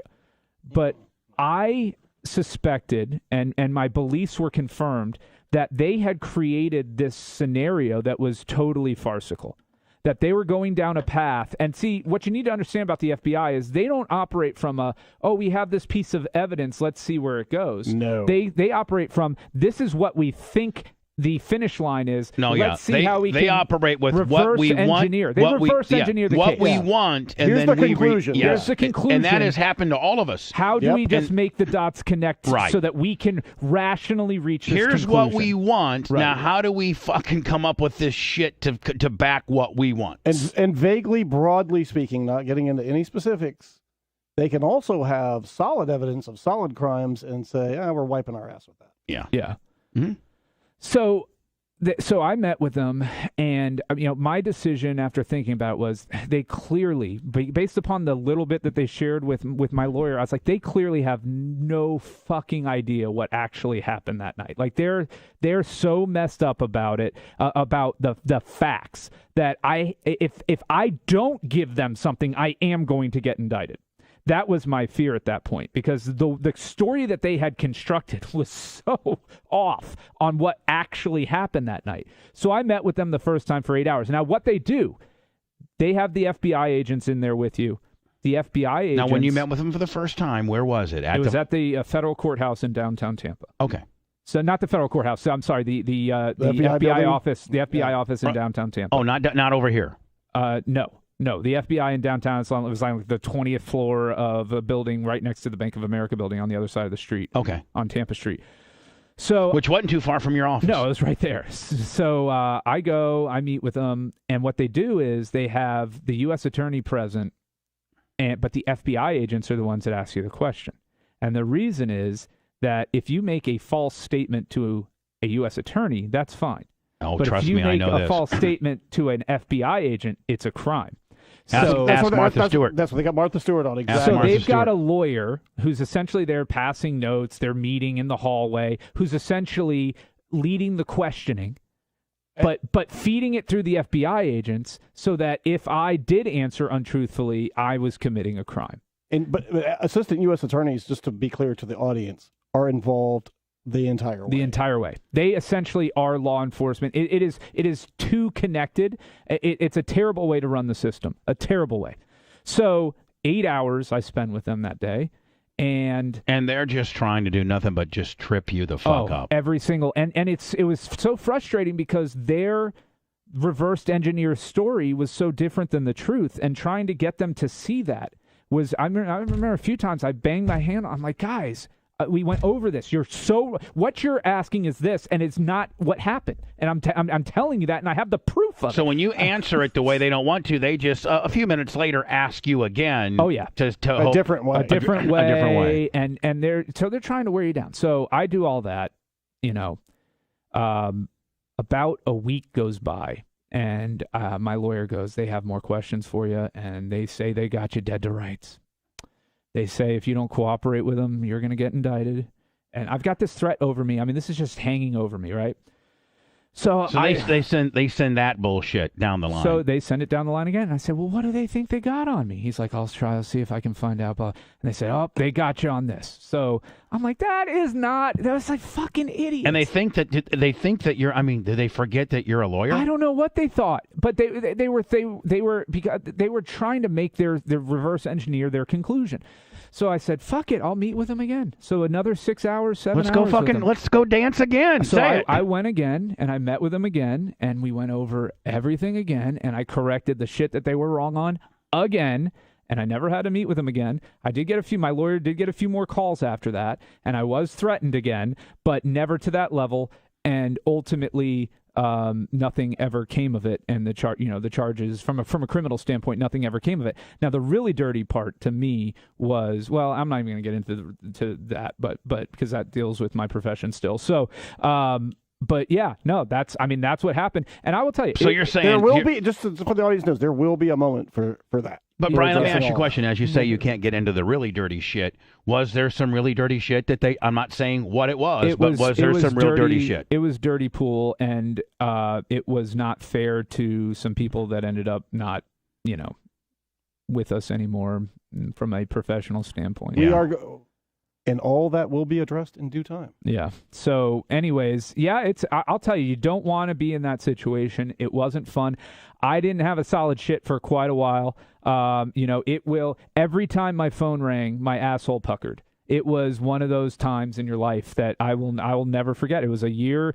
The whole ordeal lasted about a little bit over a year for me, and led to a lot of life change. And my life's, I think everybody came out of it okay. As far as the people involved, but it was not fun. Yeah, I have a friend of mine who was a former police officer, and he's a former 33 years police officer, and I hope that I don't get in trouble for saying this, but he's like the most worthless, overreaching motherfuckers are the FBI. Cops say that. The U.S. attorney, yeah. That these people, we really need to revamp our federal. The whole DOJ needs an overhaul. Yeah, they need an enema. Yeah, for real. Anyway, I'm right. You're wrong. We're left. We're right. We're screwed. We're fucked. I'm pretty much. I think we've pretty much handled everything. I was going to get into a little bit of sports. Are my Packers fucked? Yeah, proper fucked. I had a guy from Green Bay on today, and he said that at least people are kind of seeing it my way. And I know you don't, Brian, but I think it's a general manager issue, and it goes back 100%. to when they drafted Jordan Love and didn't get Yes.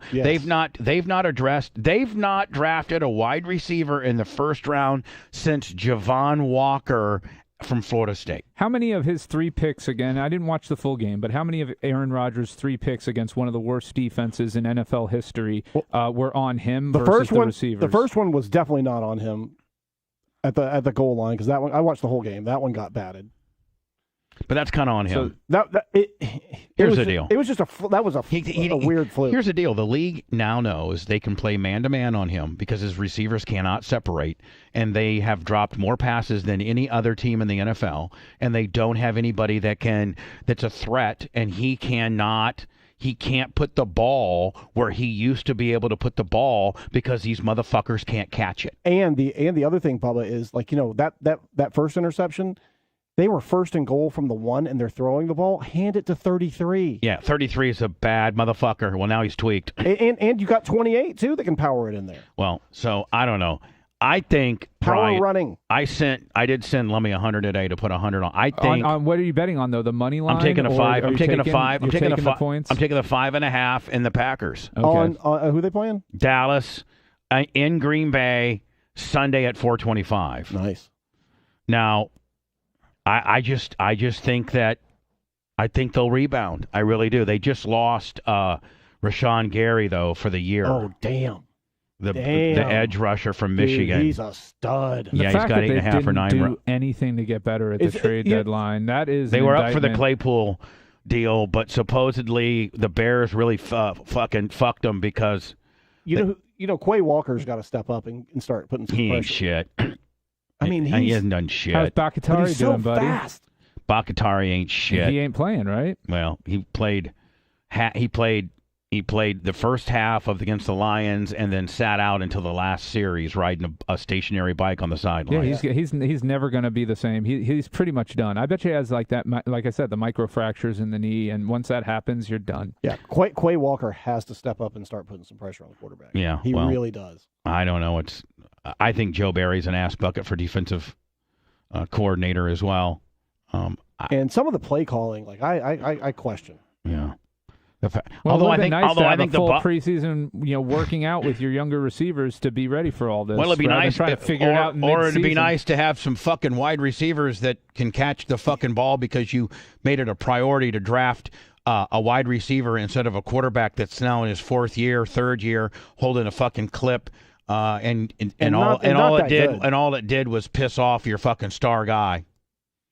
Period. Yeah, anything would have been better. Picking a stud offensive lineman would have been better. They got him Watson and Dubes, though, and he just didn't develop. Now, in his defense, Watson was injured, but it wouldn't have mattered because Aaron Rodgers was out in the desert rather than at training with his receivers. So that's the difference between a quarterback committed to winning and one who thinks he can rest on his laurels and just show up and I will win. tell you this, though, on the other hand, Tom Brady may not have looked very good all game, but when you fucking needed him, Tom Brady showed the fuck up, and in 44 seconds won the game with no timeouts. If the Bucs make any sort of run in the playoffs, this will be one of Tom Brady's most impressive seasons ever. Will be. It will be. He's down a lot, but I'm 10 touchdowns, pulling, 1 interception. He is I'm out there pulling making for him. sure. Yeah, I'm pulling for Tom Brady. Oh, he's going to be doing well because he's getting strange pussy right now. Oh, can you imagine? Hold on. Can you imagine? Now, we've all known rock stars. We've all known popular people. Oh, yeah. Can you imagine the fucking hot Tampa pussy that's just trying to find out how to get a hold of him? I mean, he has handlers that bring it and deliver it. It's like Papa John's, Pizza Hut. It's like Uber pussy. Uber pussy. Yeah, he's got Uber pussy. 3 or 4 Cocos and a crooked dick Billy that are just out combing the club saying, hey, fucking dime, 10. How would you like to... go to Tom Brady's house. Are you kidding? He's TB12. He only has 12s come to him. Yeah, true. You know what? You're right on that. 10s. My God. I want a fucking 12. My God. He's what have you heard, Brian, any like what really went down there? I heard there might have been some infidelity. I don't believe that. And this is me guessing, and I've heard the reports and stories. He's a very business guy. He's everything is public perception and look and appearance and everything like that. And they were rocky before that. But my theory is this: they were at a crossroads after this past season when the Bucs got knocked out of the playoffs, and Giselle gave him an ultimatum, which was either you retire or we're getting divorced.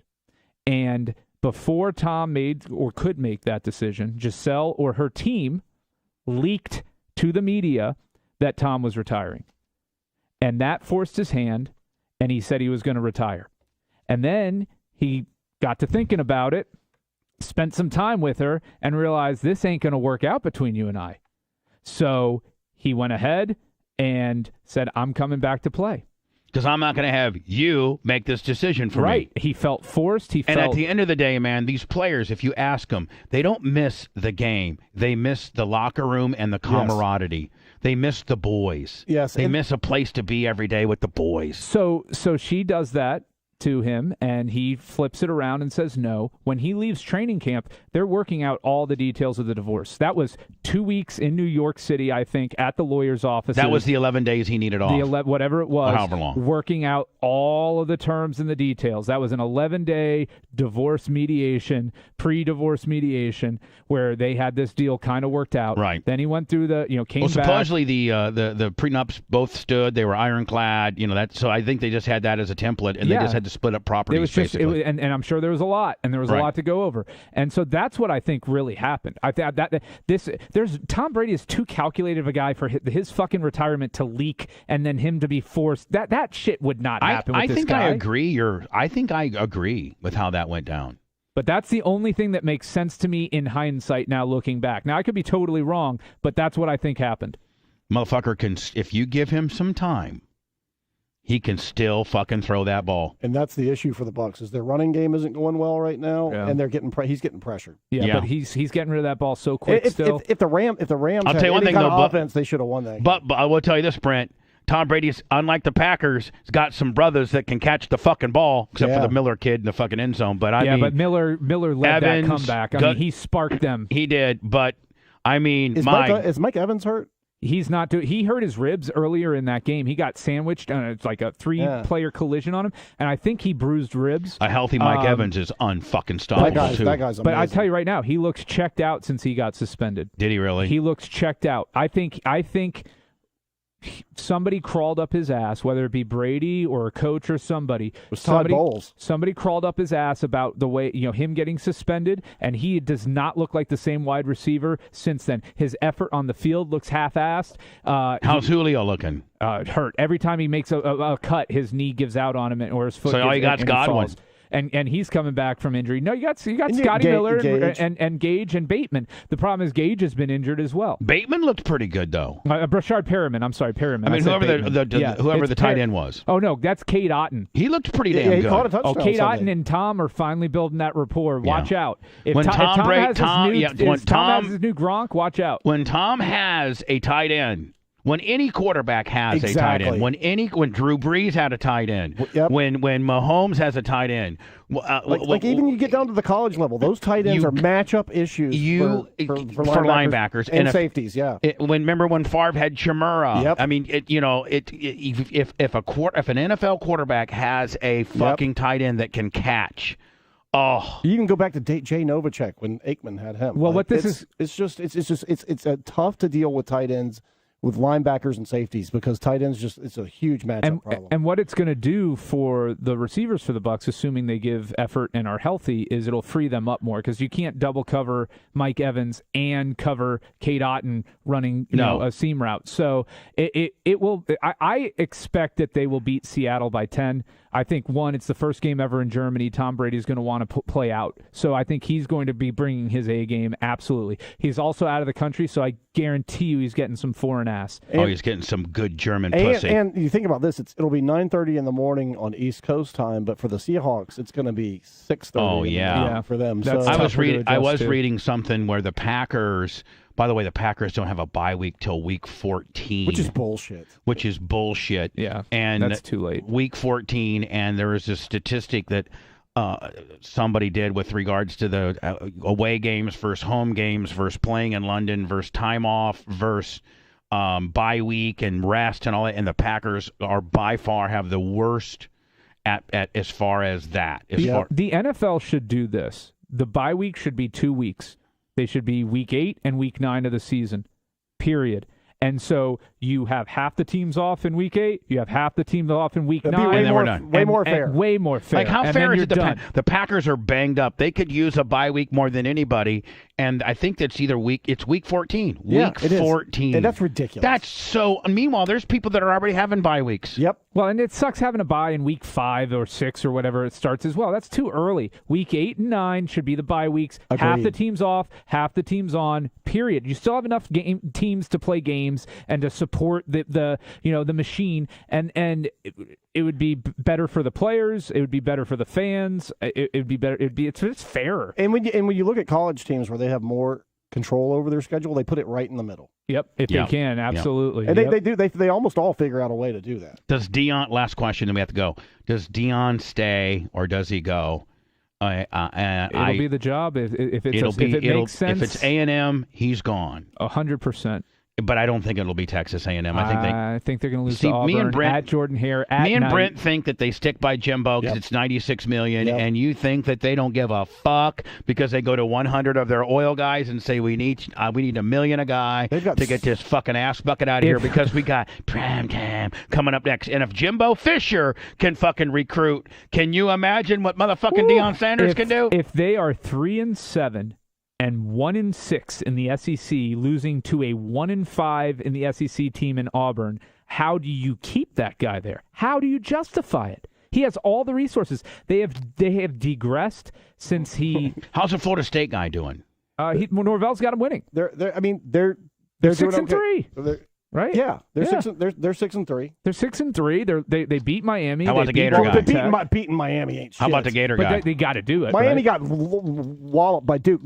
Florida has turned it around since they didn't play a bad game. They played a better game against Georgia than Tennessee did. But the A&M game for them was really good. They laid the wood to Texas. Second half just blew them out. I watched that game. Anthony Richardson, that 63-yard run, he just showed them the bottom of his shoes. Why'd they kick that one guy off the team? Brenton Cox. Well, he's got a bad attitude. He's bringing the locker room down, and he's got bad habits. Well, I'll tell you he what, needed to be kicked off. It's the coach, though, trying to finally now he's comfortable enough. He's got enough cred with the players, and now he can step up and actually start molding the team into what he needs them to be. Because he was a redshirt senior he kicked off. The sophomore that they put in had a way better game than Cox had. Well, Texas A&M you know what, Brian, one thing that they may consider is like if we're only going to get one shot at Deion because the guy at Florida State's doing okay.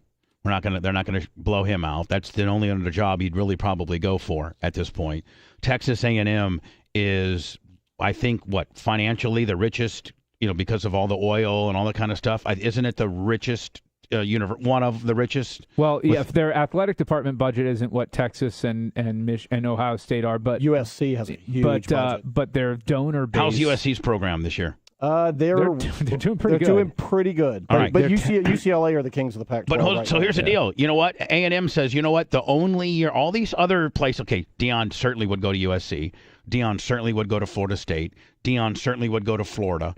That's probably A&M, USC, Florida, and Florida State are probably the only players, to be honest with you. And Florida State probably would be the favorite just because you're in the ACC. And I mean, fuck, Notre Dame just beat Clemson. Crushed them. So what I'm saying is, it's going to be tough. It's going to be tougher to be in the SEC.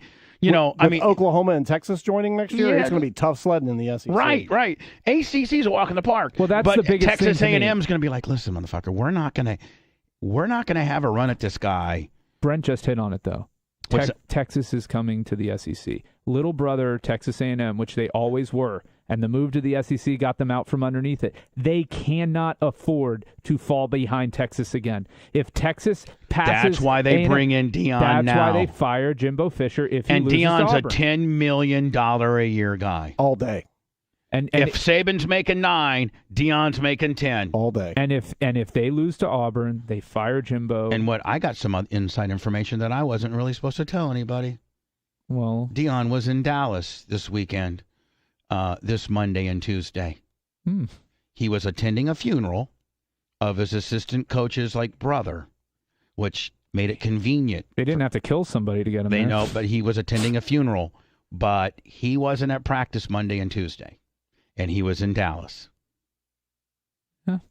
And you don't think that he might have been meeting with some fucking zillionaires from Texas A&M? Well, I think the deal, the firing of Fisher only happens if they know who their next coach is going to be. If that's Deion, then that's Deion. It's Deion.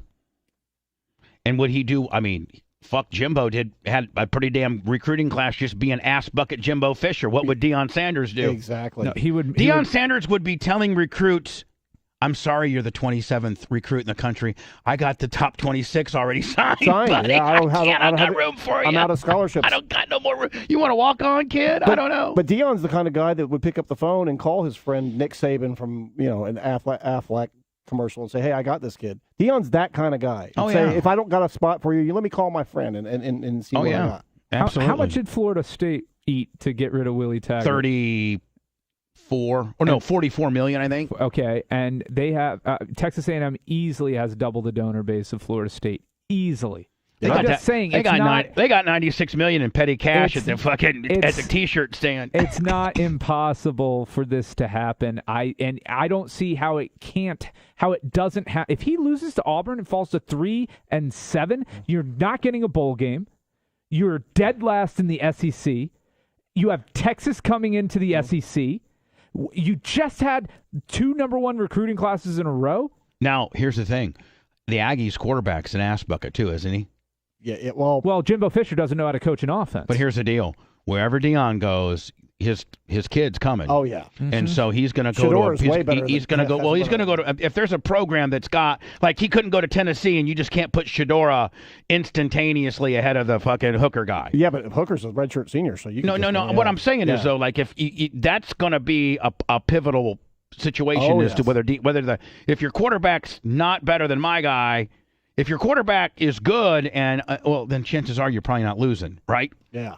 Exactly. But Shedora Sanders is arguably as good as anybody in the country. He is. He really is. If you just look at him, we have to see him against the same level of competition. No, I understand. What you got fundamentally, yes, exactly. Bubba's right. Yeah. What you got to look at is his fundamentals. He sets his feet, and his the ball is footwork's out exceptional. Like that. Yeah. His footwork's exceptional. His form's exceptional.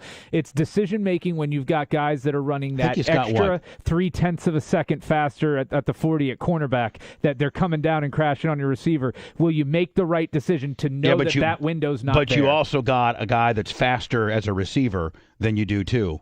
You got a guy that you're throwing to that's faster. That's the truth. That's the truth. But those windows the whole game's up faster. The whole game's faster. And that's it.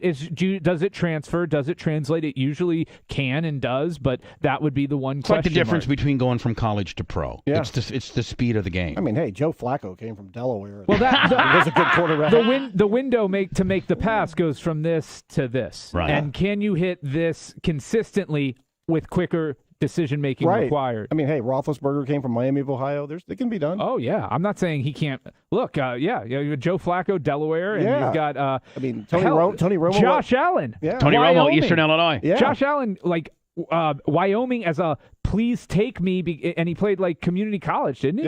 Yeah. So it can be done. We got to look at our calendar when we're going to do this again. Oh, man. It's one of the fans' favorites. I don't know why, but they love it. Let me see here. Boom. Okay, so I got B&B. We can't do it on the 17th. We can't do it on the 24th. But the 1st, 8th, 15th is open as far as December. 1st, 8, and 15. Let's see here. Whatever you guys. One of those days I can. I can do the 1st. The 8th is a little harder, but I could make it work. Well, let's do the 1st. Let's just plan on the 1st, and then maybe we can also do the 15th. I don't know.